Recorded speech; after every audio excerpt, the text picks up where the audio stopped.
ਬਾਂਝਪਣ ਜਾਂ ਫਿਰ ਇਨਫਰਟੀਲਿਟੀ ਬਹੁਤ ਤੇਜ਼ੀ ਦੇ ਨਾਲ ਵੱਧਦਾ ਜਾ ਰਿਹਾ ਹੈ। ਅੱਜ ਇੰਡੀਆ ਦੇ ਵਿੱਚ 5 ਵਿੱਚੋਂ 1 ਕਪਲ ਨੂੰ ਮਾਂ-ਬਾਪ ਬਣਨ ਦੇ ਵਿੱਚ ਮੁਸ਼ਕਿਲ ਲੱਗਦੀ ਹੈ। ਪਰ ਇਹ ਇਨਫਰਟੀਲਿਟੀ ਜਾਂ ਫਿਰ ਬਾਂਝਪਣ ਇੰਨਾ ਕਿਉਂ ਵੱਧਦਾ ਜਾ ਰਿਹਾ ਹੈ? ਇਹਦੇ ਕੀ ਨੇ ਕਾਰਨ ਅਤੇ ਕੀ ਅਸੀਂ ਹੱਲ ਕਰ ਸਕਦੇ ਹਾਂ?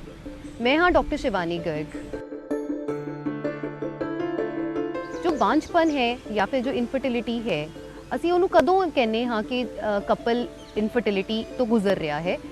ਜਦੋਂ ਵੀ ਕਪਲ ਨੂੰ 1 ਸਾਲ ਹੋ ਚੁੱਕਿਆ ਹੈ ਪ੍ਰੈਗਨੈਂਸੀ ਦੇ ਲਈ ਟਰਾਈ ਕਰਦੇ ਰਹੇ ਤੇ ਫਿਰ ਵੀ ਪ੍ਰੈਗਨੈਂਸੀ ਨਹੀਂ ਹੋ ਪਾ ਰਹੀ, ਅਸੀਂ ਉਦੋਂ ਕਹਿੰਦੇ ਹਾਂ ਕਿ ਉਹ ਕਪਲ ਇਨਫਰਟੀਲਿਟੀ ਤੋਂ ਗੁਜ਼ਰ ਰਿਹਾ ਹੈ। ਮੇਰੇ ਕੋਲ ਪੇਸ਼ੈਂਟਸ ਆਉਂਦੇ ਨੇ 3-4 ਮਹੀਨੇ ਤੋਂ ਬਾਅਦ ਹੀ, ਟਰਾਈ ਕਰਨ ਦੇ 3-4 ਮਹੀਨੇ ਤੋਂ ਬਾਅਦ ਹੀ ਉਹ ਆ ਕੇ ਕਹਿੰਦੇ ਨੇ ਕਿ ਡਾਕਟਰ ਸਾਹਿਬ ਸਾਡੇ ਤੋਂ ਪ੍ਰੈਗਨੈਂਸੀ ਨਹੀਂ ਹੋ ਰਹੀ।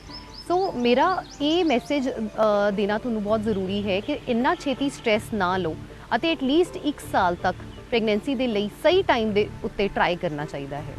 ਪਰ ਇਹੀ ਜੇ ਤੁਸੀਂ 35 ਸਾਲ ਤੋਂ ਉੱਤੇ ਹੋ ਤਾਂ 1 ਸਾਲ ਨਹੀਂ ਵੇਟ ਕਰਨਾ ਚਾਹੀਦਾ।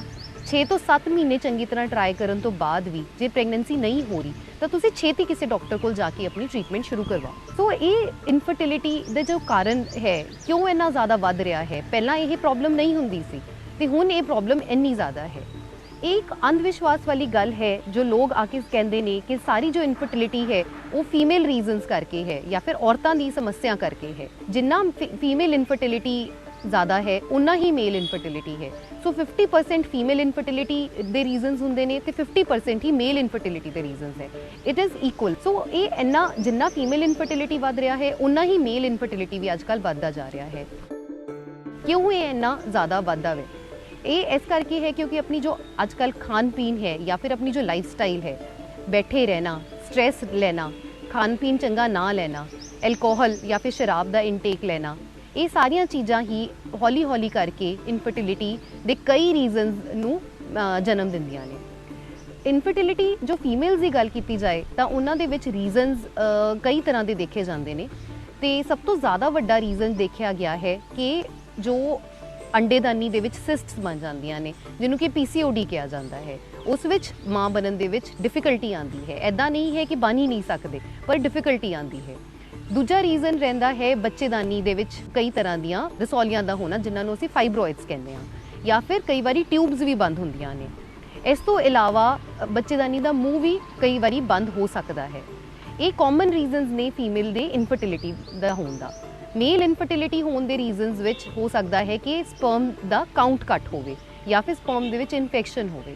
ये कॉमन रीजनस तो इलावा होर भी कई रीजनस देखे गए हैं। तो कई बार असीं देखते हाँ कि कपल्स दे विच दोनों रीजनस है, फीमेल इनफर्टिलिटी भी है तो मेल इनफर्टिलिटी भी है। सो उस केस दे विच सानू कई तरह के टेस्ट करवाने पैंदे ने ते थोड़ा जा ट्रीटमेंट दे विच टाइम लग सकता है। कई बार देखो हुण कपल्स आते हैं, उन्होंने इस चीज़ बारे इन्फॉर्मेशन नहीं होंगी कि असी किहड़े टाइम पे प्रैगनैंसी लिए ट्राई करिए। सो ये बेसिक इन्फॉर्मेशन जे अपने कोल है तो एटलीस्ट आप 6 तो 7 महीने वो टाइम दे विच ट्राई करके फिर भी जे प्रैगनैंसी नहीं होंदी तो आप अगे जाके किसी डॉक्टर कोल सलाह ले सकते हाँ। इस टाइम नूं कहा जाता है फर्टाइल विंडो। सो तुसीं किवें कैलकुलेट कर सकते हो फर्टाइल विंडो नूं? मान लो थोड़ा साइकिल फीमेल का जोड़ा साइकिल है पीरियड्स का वो है 30 डेज़ का। सो ये 30 डेज़ नूं आपां डिवाइड कर सकते हाँ 3 भागां दे विच, 10-10 दे 3 भागां दे विच। तो जिहड़ा सेंटर वाले 10 दिन ने वो 10 दिन थोड़ा फर्टाइल विंडो है। सो इन्हां दिनां दे विच एक दिन छड्ड के ट्राई करन दे नाल प्रैगनैंसी होने के चांसिस वध जांदे ने। यही जे थोड़ा साइकिल 45 डेज़ का है तो तुसीं उही 45 नूं 3 भागां दे विच डिवाइड करके जिहड़े सेंटर दे 15 दिन ने उन्हां दे विच एक दिन छड्ड के ट्राई करन दे नाल प्रैगनैंसी दे चांसिस वध जांदे ने।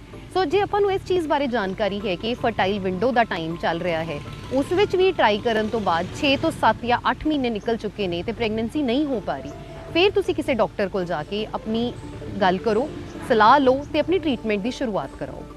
सिंपल टेस्ट किए जाते हैं जो भी तुसी किसी डॉक्टर को जाते हो। ब्लड टेस्ट किए जाते हैं, हसबैंड का सीमन टेस्ट किया जाता है और फिर देखा जाता है कि की कारण है जिस करके प्रैगनैंसी नहीं हो। आम तौर पर सारे जोड़े कारण ने वो ट्रीटेबल है, यानी कि असी दवाइयां दे नाल या सिंपल चीज़ों के नाल उन्होंने ठीक कर सकते हाँ। अजकल लोगों को इदा लगता है कि जे इनफर्टिलिटी है तो उसका सीधा जवाब IVF है, पर यह बिल्कुल गलत है।